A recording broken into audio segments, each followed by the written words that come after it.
అందరికీ నమస్కారం. Welcome to teacher tax. Telangana రాష్ట్ర ప్రభుత్వం అమ్మ ఆదర్శ పాఠశాల కమిటీలు ఏర్పాటు చేయాలని గవర్నమెంట్ ఆర్డర్ అయితే రిలీజ్ చేయడం జరిగింది. ఇవి ఎస్ఎంసీల స్థానంలో ఇవైతే వర్క్ చేస్తాయి. ఇవి హెచ్ఎం మరియు ఆ యొక్క విలేజ్ ఆర్గనైజేషన్ అంటే ఏరియా లెవెల్ ఫెడరేషన్ వీళ్ళ ఆధ్వర్యంలో చెక్ పవర్ అయితే ఉండి వీళ్ళైతే ఆ యొక్క అకౌంట్ని అయితే మెయింటైన్ చేయడం జరుగుతుంది.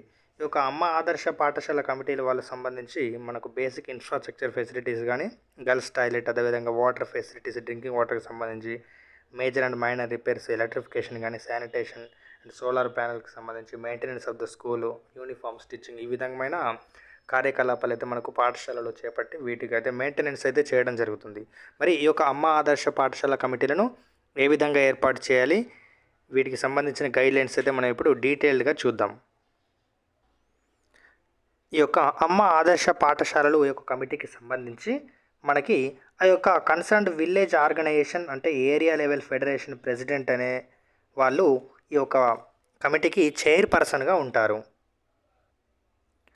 అదేవిధంగా ఈ చైర్పర్సన్తో పాటు మన యొక్క పాఠశాల ప్రధానోపాధ్యాయుడు ఈ యొక్క కమిటీకి కన్వీనర్గా అయితే వ్యవహరిస్తాడు. అంటే ఇక్కడ మనకు చైర్మన్ స్థానంలో మనకి ఇంతకు ముందులాగా కాకుండా మనకి విలేజ్ ఆర్గనైజేషన్ నుంచి మనకి ఈ యొక్క చైర్మన్ స్థానాన్ని అయితే తీసుకుంటారు.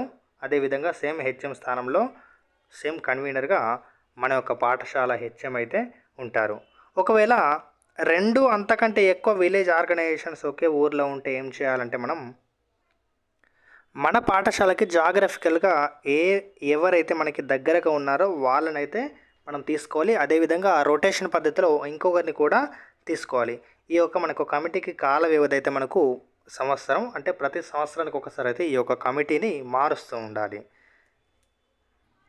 మన ఈ యొక్క కమిటీలో మెంబర్స్ అయితే మదర్స్ని తీసుకోవాలి. అంటే మన పాఠశాలకు వచ్చే విద్యార్థుల తల్లిదండ్రుల నుంచి వరకు తల్లిని అయితే మనం తీసుకోవాలి. పేరెంట్స్ అంటే ఫీమేల్ గార్డియన్స్ కానీ ఓకే. వీళ్ళు మనకు ఎస్హెచ్జి అంటే మనకు సెల్ఫ్ హెల్ప్ గ్రూప్స్ అనేవి ఉన్నాయి కదా, వాటిలో నుంచి సభ్యులు అయితే అయి ఉండాలి. వీళ్ళు మనకు ఈచ్ క్లాస్ నుండి అంటే 1వ తరగతి నుంచి 10వ తరగతి వరకు ప్రతి ఒక్క తరగతికి 3 చొప్పున అయితే మనం మెంబర్స్ని అయితే సెలెక్ట్ చేసుకోవాలి. మనం ఈ యొక్క సెలెక్ట్ చేసుకున్న 3లో ఖచ్చితంగా ఒకరైతే డిసడ్వాంటేజెస్ గ్రూప్ నుంచి ఉంటారంటే లైక్ ఎస్సీ ఎస్టీ పర్సన్ అయితే అయి ఉండాలి. అంటే ప్రతి తరగతికి 3 పాఠశాల విద్యార్థుల యొక్క తల్లులను ఎన్నుకోవాలి. దాంట్లో ఒకరు ఖచ్చితంగా ఎస్సీ ఎస్టీ అయితే అయి ఉండాలి. ఇక్కడ term of the member of అమ్మ ఆదర్శ పాఠశాల కమిటీ షెల్ బి 2 ఇయర్స్. ఇంతకుముందు నేను 1 ఇయర్ అని చెప్పడం జరిగింది. సేమ్ మనకి ఎస్ఎంసీ లాగా 2 సంవత్సరాలు అయితే ఈ యొక్క కమిటీ కాల వ్యవధి అయితే ఉంటుంది. ఓకే, 2 సంవత్సరాలు కాకుండా మనకు ఆ యొక్క విద్యార్థి అయితే ఎప్పుడు వెళ్ళిపోతాడో అప్పుడైతే ఆ యొక్క మెంబర్ అయితే మనం తీసేయడం జరుగుతుంది. ఓకే, అంటే ఈ రెండిట్లో ఏది ముందుగా జరిగితే మనం అది అంటే 2 సంవత్సరాలు కంటే ముందే ఆ విద్యార్థి వెళ్ళిపోయినట్టయితే ఆ యొక్క కమిటీ అనేది కాలం చెల్లిపోతుంది. వారి ప్లేస్లో మనం కొత్త వాళ్ళని అయితే రీప్లేస్ చేసుకోవాల్సి ఉంటుంది. మనకు ఇది కూడా సేమ్ ఎస్ఎంసీ లాగా మనకు 2 సంవత్సరాలు అయితే కాల వ్యవధి అయితే ఇవ్వడం జరిగింది. మరి ఈ యొక్క అమ్మ ఆదర్శ పాఠశాల కమిటీకి సంబంధించి ఒక సపరేట్ బ్యాంక్ అకౌంట్ అయితే ఓపెన్ చేసుకోవాల్సి ఉంటుంది. ఇక్కడ ఎవరెవరి పేరు మీద అంటే మనం చూసుకుంటే ఇక్కడ ఆ యొక్క పాఠశాల హెడ్ మాస్టరు మరి కన్వీనర్గా మరియు చైర్పర్సన్ మనకు ఇద్దరు కలిసి, ఇంతకుముందు చైర్పర్సన్ అయితే మనం ఎవరైతే చెప్పినామో ఈ యొక్క చైర్పర్సను మరియు కన్వీనర్ ఇద్దరు కలిసి జాయింట్ అకౌంట్ అయితే ఓపెన్ చేయాల్సి ఉంటుంది. ఈ యొక్క బ్యాంక్ అకౌంట్ని వీళ్ళైతే ఆపరేటింగ్ చేస్తారు. అంటే కన్వీనర్గా హెచ్ఎం, చైర్పర్సన్గా ఉన్న మనకు విలేజ్ లెవెల్ వాళ్ళు, వీళ్ళు అయితే కన్వీనర్ అండ్ చైర్మన్గా మనకు బ్యాంక్ అకౌంట్ని అయితే ఆపరేట్ చేయడం జరుగుతుంది.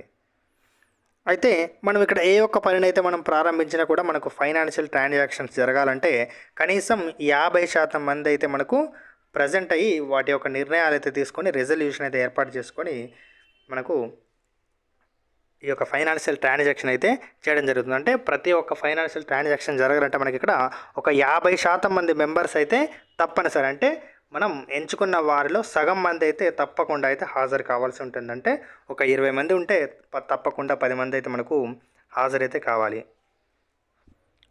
ఓకే, ఇది మనకు ఇప్పటి వరకు ఉన్న అమ్మ ఆదర్శ పాఠశాల కమిటీలకు సంబంధించిన డీటెయిల్స్.